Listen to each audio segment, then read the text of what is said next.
The universal curette blade has two cutting edges and a rounded tip. Its cross-section is semi-round, with the face positioned perpendicular to the lower shank.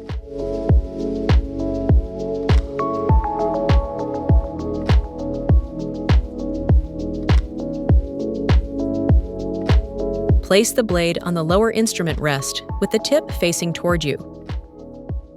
Use the tip third of the working end as a point of support. The face should be horizontal. Viewed from the front, the lower shank will be vertical.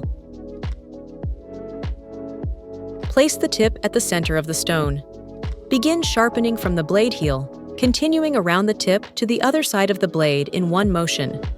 Repeat the sharpening motion until the instrument is sharp. All universal curettes are sharpened in the same way. Test the sharpness using the LM-RondoPlus sharpness testing stick.